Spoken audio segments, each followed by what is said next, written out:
Assalamualaikum warahmatullahi wabarakatuh. Kembali lagi di Waalaikumsalam warahmatullahi wabarakatuh. kembali lagi di Ramadan bersama Biri-Wiri di episode ke 8. sekian kalinya. Nah, kali ini ya sudah enggak seperti biasa kita bersama Bapak Ustadz Bapak Fukron Al-Farhan Fikri. Suka-suka hatinya aja loh ngasih nama orang. Nah, ini nih pertanyaan yang cukup sering kita pertanyakan nih. Bahkan gua ataupun Bintang ataupun orang-orang lain nih. Kan kita nih sering nih kecil-kecil dulu batal ataupun walaupun kita udah SMA nih batal-batal puasa kayak bayem kayak gitu kan, batal diem-diem. Kan kita lupa kan berapa kali batal kan? Bayem. Ya kan kita tuh lupa kan tuh berapa kali kita batal. Nggak hitung. Nah, kalau kan misalkan kita udah tobat nih, kita mau ganti tuh puasa-puasa itu dan kita nggak inget tuh berapa jumlahnya. Itu gimana tuh, Pak, jadinya? Iya juga ya. Seru-seru juga. Tapi intinya adalah kewajiban kita berpuasa itu yang pertama yang harus diingat adalah orang yang syarat wajib. Nah, kita akan review sedikit ya. Syarat wajib orang yang berpuasa itu yang pertama dia muslim, ya kan? Muslim, terus akil, dia berakal, dia balik. Dia balik itu artinya sudah balik. Sudah balik itu kalau perempuan dia sudah menstruasi, kalau laki-laki dia sudah mimpi basah. Lu tahu kan mimpi basah, Gip? Gip, tau gak mimpi basah Gip? Gip, tahu mimpi basah nggak, Gip? Pernah kagak lu mimpi basah? Pernah, sering. Gak ditelepon. Ya kalau ada yang itu ya. Nah, kalau belum haid atau belum mimpi basah, dia diatur sampai umur 15 tahun. Saat dia umur 15 tahun, berarti dia sudah wajib untuk berpuasa. Kira-kira lu SMA kelas 1 ya? Kurang lebih ke SMA kelas 1 lah ya. Atau SMP kelas 3. SMP kelas 3. SMP kelas 3 atau SMA kelas 1, beda-beda ya. Nah, itu adalah dimulainya fase balik. Jadi seluruh kewajiban, seluruh pembebaran atau taklif itu ada pada diri lu. Berarti dari mulai sholat, puasa itu semuanya harus lu laksanakan. Tadi ada apa lagi? 3 ya. Ada yang muslim, akil, balik, terus dia harus mukim. Mukim itu dia tidak sedang bepergian. Jadi syaratnya orang berpuasa itu dia mukim. Kalau dia sedang bepergian, dia tidak mendapatkan kewajiban puasa pada hari tersebut, pada hari dia safar, tapi harus mengganti di lain hari. Kayak orang-orang yang mudik nanti nih, itu sebenarnya mereka tidak memiliki kewajiban untuk melaksanakan puasa. Mereka boleh untuk tidak puasa. Artinya itulah, mereka boleh tidak puasa. Untuk orang-orang yang mudik nanti ya, mungkin kita akan di pekan ke berapa ya? Pekan ketiga mungkin mulai banyak yang mudik ya. Hamin 10 gitu kan. Hamin 10 Lebaran mulai banyak yang mudik. Nah itu orang-orang yang mudik nanti itu mereka sebenarnya tidak memiliki kewajiban untuk puasa. Kalau nggak puasa mereka boleh. Kalau puasa pahalanya baik nggak? Kalau nggak puasa mereka boleh. Gimana? Kalau misalnya puasa gitu, tetap puasa. Pahalanya makin banyak. Pahalanya tetap. Oh, tetap sama. Nggak diperbanyak gitu. Tetap sama. Ya. Kayak dia melaksanakan puasa kayak biasa. Ya. Cuman uniknya adalah kalau lu tidak puasa, tapi sebelumnya puasa syaratnya ya, lu dapat pahala sebagaimana orang yang lagi berpuasa. Asli ya. Loh kok begitu? Loh. Ya, itu adalah suatu kemudahan untuk orang-orang yang lagi bepergian, musafir gitu. Lah mending saya dulu gak usah puasa dong. Loh. Tapi dengan catatan nanti dia akan menggantinya di hari lain ya. Oh ya, oke. Iya. Ya. Ada catatan itu. Dia tetap dapat pahala sebagaimana dia puasa. tapi dia akan menggantinya di lain hari. Itu Hmm. namanya rukhsah. Dia dia melaksanakan rukhsah, bukan melaksanakan azimah, kewajiban.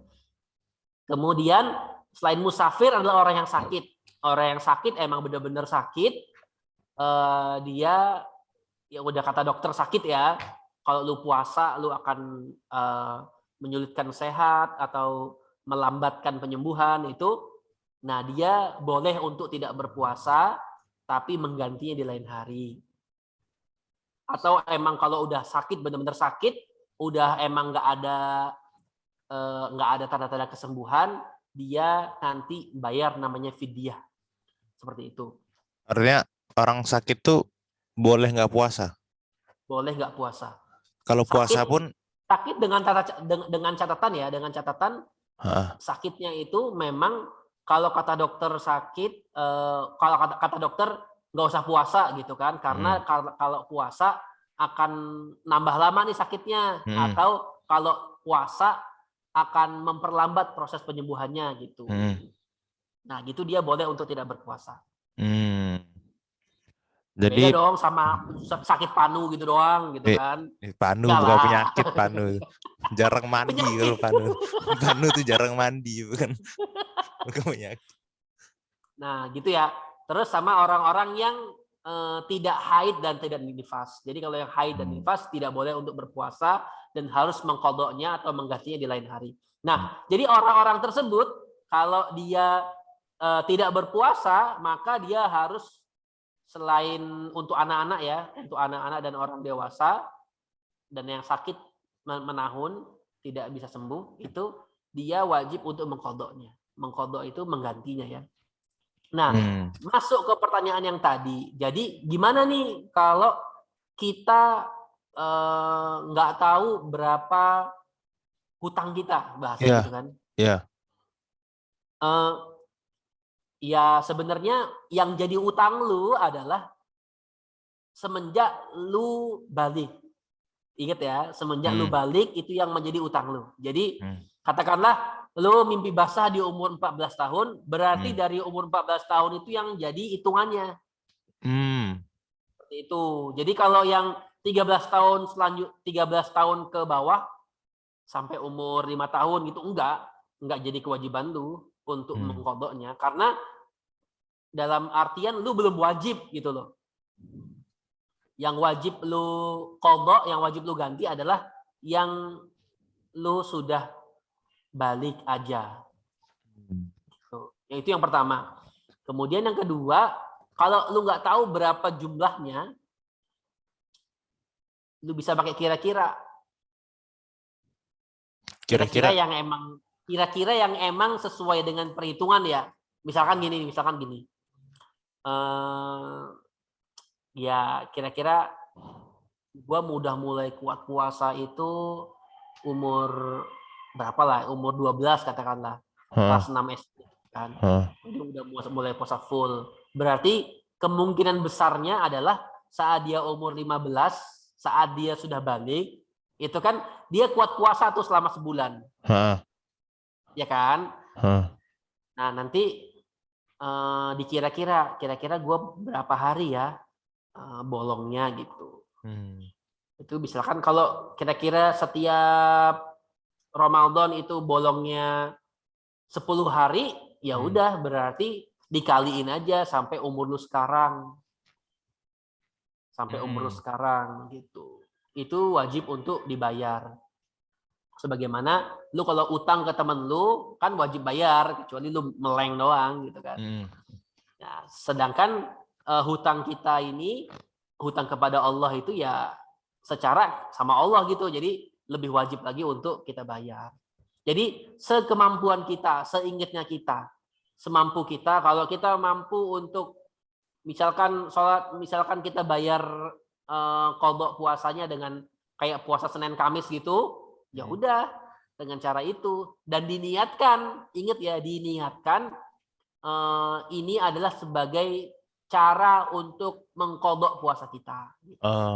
Jadi nggak usah terlalu dikhususkan gua mau qadha' selama ini, nggak perlu. Tapi sekemampu kita, misalkan lu emang sudah taubat dan pengen melaksanakan puasa yang lalu-lalu, yang sudah lo tinggalin dulu, ya udah sekalian nih gue puasa Senin Kamis, gue niatnya adalah untuk mengqadha puasa-puasa yang telah lalu seperti itu. Jadi nggak kerasa nanti tuh kita kan selalu mendawamkan atau selalu berusaha untuk konsisten puasa Senin Kamis gitu kan.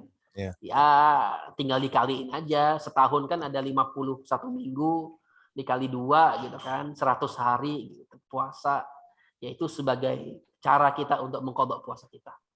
Kalau misalnya pakai cara yang sedekah-sedekah itu Pak, bisa juga dong?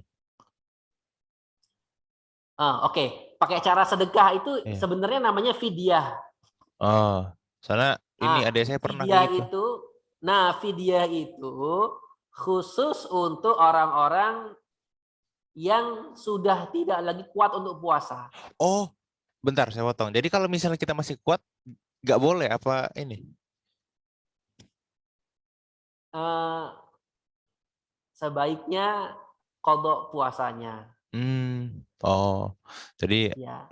kalau adik saya nonton salah Anda kemarin, mampus. Nggak apa-apa sih, kurang tepat sih. Nggak apa-apa tapi.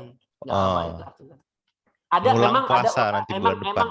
emang ada ulama-ulama yang gue pernah baca kalau yang sudah kelewat setahun itu ditambah dengan bayar fidyah gitu. Oh, Cuman kalau menurut gue kurang tepat lah. Karena gue lebih memilih pendapat ulama yang mengatakan harus mengqadhanya, harus membayarnya. Sama kayak lu punya utang lah. Gini loh, misalkan lu utang sama Gipa.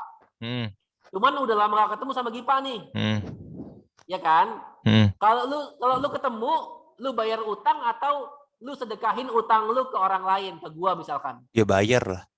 Ya bayar kan? Ya bayar dong. Bukan sedekah kan? Bukan sedekah ke gua kan?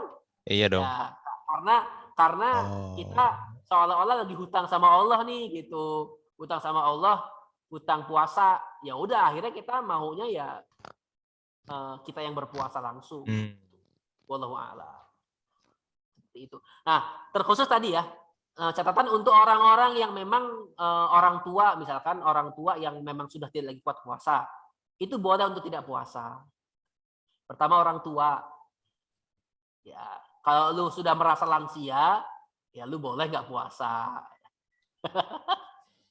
Kalau lu merasa lansia, tapi itu boleh untuk tidak puasa. Itu yang pertama. Tapi dibayar dengan apa namanya fidyah. Fidyah itu lu kasih makan orang. Kasih makan orang. Itu namanya fidyah. Atau kalau bukan orang tua atau lansia, yang lagi adalah ibu hamil. Ibu hamil dan menyusui. Nah, itu boleh untuk tidak puasa. Dengan catatan dia membayar fidyah. Jadi untuk kita yang mungkin nanti batal puasa dan tiba-tiba pas kita berganti lupa, nah ada dua cara. Satu kira-kira tadi, ya. Satu lagi ya cara yang sedekah tadi, walaupun lebih baik mengqadha memang kata Pak Farhan, lebih baik diqadha. Tapi kalau misalnya emang benar-benar lupa, kayak anjir berapa kali batal? Jangan-jangan sebulan full nih batal nih. Ya sudahlah, di ini aja. Disedekahin aja. Ya walaupun memang lebih baik diqadha dan saya setuju. Cuman kalau gua tidak rekomendasikan ya yang qadha itu karena yang sedekah ya, karena lu masih kuat.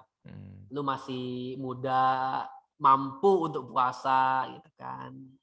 Jadi kecuali yang nggak kuat puasa baru di fidyah tadi. Ya, kecuali fidyah tadi. Gitu. Jadi begitulah. Pokoknya intinya kembali ke pilihan masing-masing. Pak Farhan di sini hanya menyampaikan cara-caranya aja. Apa Gip? Lu mau apa Gip? Mau ngomong apa lu Gip? Nggak ada. Udah. Jadi tutup lah. Iya dah.